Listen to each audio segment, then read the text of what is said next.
Hello student, কেমন আছো তোমরা? আশা করি সবাই ভালো আছো। আমি তোমাদের সুমন স্যার। আজকে একটি নতুন ভিডিও নিয়ে আবার চলে আসলাম তোমাদের সামনে। মূলত একাদশ শ্রেণীর প্রথম সেমিস্টারের রাষ্ট্রবিজ্ঞানের প্রথম অধ্যায়, রাষ্ট্রবিজ্ঞানের প্রকৃতি এবং পরিধি, সেই চ্যাপ্টারটি নিয়ে আমি আজকে হাজির হলাম তোমাদের সামনে।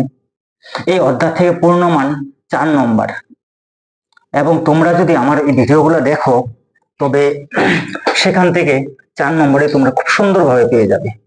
আশা করি তোমাদের এই ভিডিওগুলি ভালো লাগবে। তাই আমি শুরু করলাম আজকের বিষয়, প্রথম অধ্যায়, একাদশ শ্রেণীর প্রথম সেমিস্টারের প্রথম অধ্যায়, রাষ্ট্রবিজ্ঞানের প্রকৃতি এবং পরিধি। এই অধ্যায়ের শুরুতে তোমাদের জানা প্রয়োজন যে রাষ্ট্রবিজ্ঞান জিনিসটা কি। রাষ্ট্রবিজ্ঞান হলো বিজ্ঞানের একটি শাখা, তাই তো, যেটি মূলত রাষ্ট্রের গঠন কাঠামো নিয়ে বিজ্ঞানসম্মতভাবে আলোচনা করে। এবং তোমাদের জানা আবশ্যক যে রাষ্ট্রবিজ্ঞানের জনককে, রাষ্ট্রবিজ্ঞান শব্দটা কোথা থেকে আসলো, তাই তো, রাষ্ট্রবিজ্ঞানের ইংরেজি প্রতিশব্দ কি, সমস্ত কিছু তোমরা এই ভিডিওর মাধ্যমে খুব সুন্দরভাবে জানতে পারবে।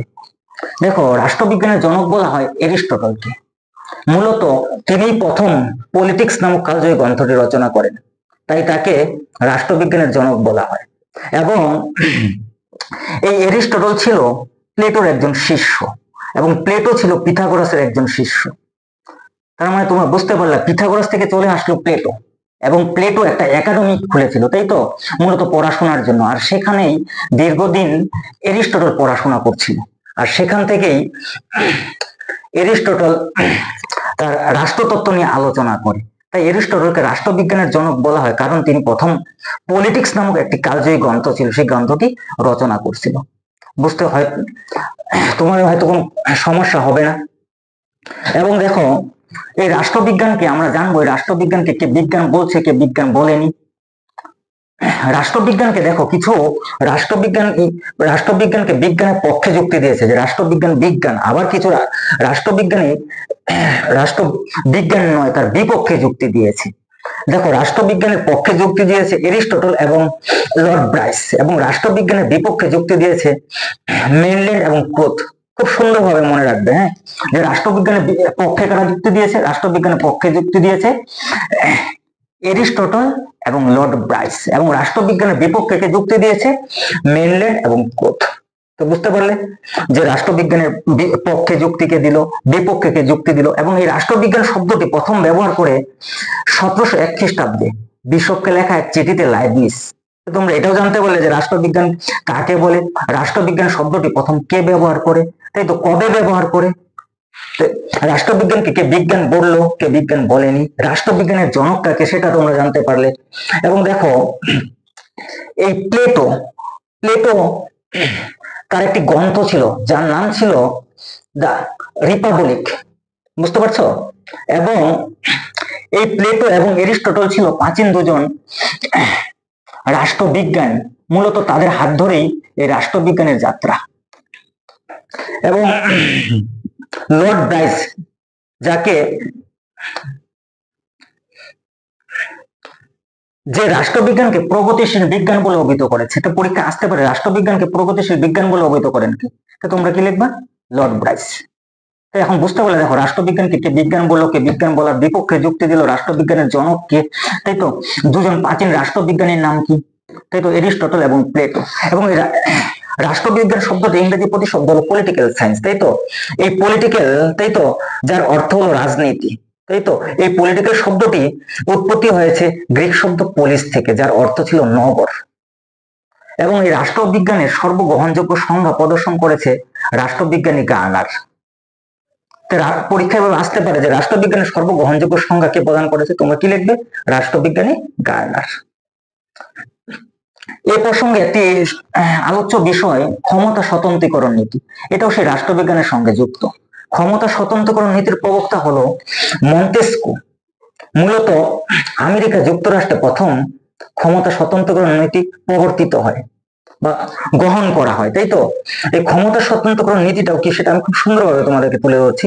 ক্ষমতা স্বতন্ত্রকরণ নীতিটা হলো এরকম একটা নীতি, সরকারের মূলত বিভাগ থাকে 3টা: শাসন বিভাগ, আইন বিভাগ, বিচার বিভাগ। তো আমাদের ভারতবর্ষে একটা বিভাগ অপর একটা বিভাগে হস্তক্ষেপ করতে পারে, কারণ আমরা জানি দেখো আইন বিভাগেই শাসন বিভাগের সঙ্গে যুক্ত, বা শাসন বিভাগ আইন বিভাগের সঙ্গে যুক্ত, কিন্তু মার্কিন যুক্তরাষ্ট্রে মানে আমেরিকাতে সরকারের একটা বিভাগ অপর একটা বিভাগে কখনো হস্তক্ষেপ করতে পারে না। বুঝতে পারছো যে এটাই হলো ক্ষমতা স্বতন্ত্রীকরণ নীতির মূল কথা, যে সরকারের একটা বিভাগ কখনো অপর একটা বিভাগে হস্তক্ষেপ করতে পারে না।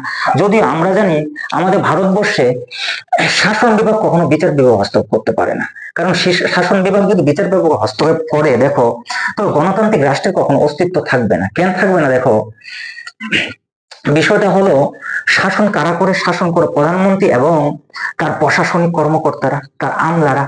তাই তো শাসন কারা করে? মুখ্যমন্ত্রী এবং তার প্রশাসনিক কর্মকর্তারা, আমলারা। এবার এই মুখ্যমন্ত্রী যদি বিচার কার্য সম্পাদন করে, এবার মুখ্যমন্ত্রী যখন নানা অসামাজিক কাজকর্ম করবে, তখন তার তো কোনো বিচার হবে না, কারণ সে বিচার কার্য সম্পাদন তো সে নিজের হাত দিয়েই করবে। তাই ক্ষমতা স্বতন্ত্রীকরণ নীতির মূল কথাই হলো এটা, যে সরকারের একটি বিভাগ কখনো অপর একটি বিভাগে হস্তক্ষেপ করতে পারবে না।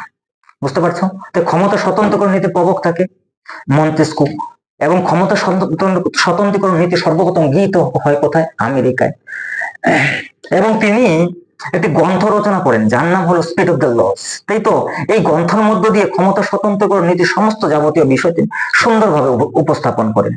তা তোমরা কি জানলে? দেখো রাষ্ট্রবিজ্ঞান কাকে বলে খুব সুন্দরভাবে আমি বুঝিয়ে দিলাম। আবার বলছি, রাষ্ট্রবিজ্ঞান হলো বিজ্ঞানের এমন একটি শাখা যা রাষ্ট্রের গঠন কাঠামো নিয়ে আলোচনা করে, তাই হলো রাষ্ট্রবিজ্ঞান।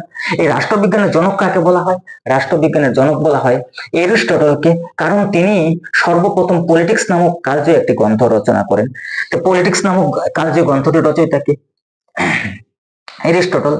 এবং প্লেটোর উল্লেখযোগ্য একটি গ্রন্থ ছিল দ্য রিপাবলিক। বুঝতে পারছো? এবং ক্ষমতা স্বতন্ত্রীকরণ নীতির প্রবক্তা কে? ক্ষমতা স্বতন্ত্রীকরণ নীতির প্রবক্তা হলো মন্তেস্কু। ক্ষমতা স্বতন্ত্রীকরণ নীতি সর্বপ্রথম গৃহীত হয় কোথায়? ক্ষমতা স্বতন্ত্রীকরণ নীতি জিনিসটা কি এবং তার রচিত গ্রন্থটা কি? Speed of the loss. তাই তো সব সুন্দরভাবে জানলে। রাষ্ট্রবিজ্ঞানকে কে বিজ্ঞান বললো, রাষ্ট্রবিজ্ঞানকে কে বিজ্ঞান বললো না সেটাও জানলে। এবং লর্ড ব্রাইস রাষ্ট্রবিজ্ঞানকে প্রগতিশীল বিজ্ঞান বলে অভিহিত করেছেন। বুঝতে পারছো? এই প্রসঙ্গে আরেকটি স্মরণীয় হলো বিষয় হলো মার্ক্সবাদ। দেখো সোজা কথা বললে কার্ল মার্ক্স প্রবর্তিত মতবাদ এই মার্ক্সবাদ নামে পরিচিত। এই মার্ক্সবাদের প্রবক্তা হলো কার্ল মার্ক্স। তাই তো তার রচিত একটি গ্রন্থ হলো দাস ক্যাপিটাল। বুঝতে পারছো? এবং সেই মার্ক্সবাদী পরবর্তী দুজন দার্শনিক ছিল যাদের নাম হলো লেনিন এবং স্টেলিন। তাদেরকে ধরে মানে তারাই মার্ক্সবাদকে পরবর্তী সময়ে এগিয়ে নিয়ে গিয়েছে। এই মার্ক্সবাদের মূল কথা হলো যে পুঁজিবাদ ধ্বংস করা এবং সমাজে সাম্যবাদ প্রতিষ্ঠা করা, অর্থাৎ সমাজে জাতি ধর্ম বর্ণ নির্বিশেষে সবাই কি হবে বলো তো? সমান হবে। কারো কাছে যদি কখনো একটা রাষ্ট্রে যদি ধরো 100 জন লোক বসবাস করে, কারো কাছে যদি 90 টাকা থাকে এবং কারো কাছে এবং সেই ধরো 10 জনের কাছে 90% অর্থ আছে আর বাকি 90 জনের কাছে 10% অর্থ আছে, তবে সেই মার্ক্সবাদ বলবে সেই পুঁজিবাদটাকে ধ্বংস করে সবাইকে সমানভাবে বিভক্ত করে সবাই হাতে 1 টাকা দেওয়ার জন্য। বুঝতে পারছো? এটা হলো মার্ক্সবাদের মূল কথা, যে পুঁজিবাদ ধ্বংস করো এবং সমাজে সাম্যবাদ প্রতিষ্ঠা করো। বুঝতে পারছো? এবার দেখো আরো যে বিষয়গুলো আছে, তো একদিনে তো সমস্ত বিষয় তোমাদের পক্ষে জানা সম্ভব নয়। ধীরে ধীরে আমার পরবর্তী ভিডিওর মধ্য দিয়ে আমি তোমাদেরকে সমস্ত বিষয় জানাবো। তো দেখো আজকে যে বিষয়গুলো মানে আমি বললাম এবং তোমরা জানলে, সেই বিষয়গুলো আবার একবার এসে বলে দিচ্ছি। খুব সুন্দরভাবে তোমরা মনে রাখবে, পড়াশোনার কোনো প্রয়োজন নেই, শুধু ভিডিওগুলো মন দিয়ে শুনবে, তবে আমি আশা করি আমার ভিডিও একবার শুনলে পুরো পড়াশোনা মনে রাখতে পারবে। তাই তো আজকে যে বিষয়গুলো আবার আমি বলে দিচ্ছি, দেখো তোমাদের পড়াশোনার বা খাতায় লেখার কোনো প্রয়োজন নেই, মন দিয়ে শুনবে ভিডিওগুলো, এবং সেটা শুনলেই আমি আশা করি সেই সমস্ত প্রশ্নগুলোর উত্তর কিন্তু পেয়ে যাবে। দেখো আজকে বললাম রাষ্ট্রবিজ্ঞান। রাষ্ট্রবিজ্ঞান কাকে বলে সেটা জানলে, রাষ্ট্রবিজ্ঞানকে কে বিজ্ঞান বললো সেটা জানলে, রাষ্ট্রবিজ্ঞানকে কে বিজ্ঞান বললো না, তাই তো না বলার পক্ষে যুক্তি দিয়েছে সেটা জানলে, রাষ্ট্রবিজ্ঞানের গ্রহণযোগ্য সংজ্ঞাটা কে দিয়েছে, রাষ্ট্রবিজ্ঞানী গার্নার, সেটা জানলে, রাষ্ট্রবিজ্ঞান শব্দের ইংরেজি প্রতিশব্দ কি, পলিটিক্যাল সায়েন্স, সেটা জানলে। তাই তো রাষ্ট্র বিজ্ঞান শব্দটির অর্থ হলো পলিটিক্যাল সায়েন্স। এবার এই পলিটিক্স শব্দের অর্থ হলো বাংলা বলে যাকে রাজনীতি। তাই তো এই পলিটিক্স শব্দটি এসেছে গ্রিক শব্দ পোলিস থেকে। তাই তো এই পোলিস শব্দের অর্থ হলো বাংলা অর্থ হলো নগর, বুঝতে পারছো? প্রাচীন গ্রীসে ছোট ছোট নগর ছিল, যাদেরকে কি বলা হতো বলতো? রাষ্ট্র বলা হতো। জানলে ক্ষমতা স্বতন্ত্রীকরণ নীতিটা জানলে, জানলে মার্ক্সবাদ জানলে, মার্ক্সবাদী পরবর্তী দার্শনিক জানলে, তাই তো? প্রথম রাষ্ট্রবিজ্ঞানের সূত্রপাত ঘটে কার হাত ধরে সেটা জানলে, তাই তো? রাষ্ট্রবিজ্ঞান শব্দটি প্রথম ব্যবহার করে কে সেটা জানলে, তাই তো? কবে ব্যবহার করে সেটা জানলে, এবং এরিস্টটল কার শিষ্য ছিল এবং প্লেটো কার শিষ্য সমস্ত জানলে, তাই তো? প্রথম ছিল পিথাগোরাস, পিথাগোরাস থেকে চলে আসে প্লেটো, এবং প্লেটো থেকে চলে আসে এরিস্টটল, এবং যার হাত ধরেই রাষ্ট্রবিজ্ঞানের সূচনা ঘটে। এই বিষয়গুলো তোমরা খুব সুন্দরভাবে জানতে পারলে আমি আশা করি যে দুটো ভিডিওর মধ্য দিয়ে তোমরা প্রথম অধ্যায় সম্পূর্ণ ক্লিয়ার করে নিবে, বুঝতে পারছো? পরিষ্কার হয়ে যাবে তোমাদের সামনে। দুটো ভিডিও, এরপর আরেকটা ভিডিও আসবে তোমাদের প্রথম অধ্যায়ে, দুটো ভিডিওর মধ্য দিয়ে সমস্ত অর্থাৎ তোমাদের কাছে পরিষ্কার হয়ে যাবে। তাই তোমাদের যদি এই ভিডিওটা ভালো লাগে এবং আরো আরো নতুন নতুন ভিডিও পেতে চাও, তবে এই চ্যানেলটিকে সাবস্ক্রাইব করে রাখো।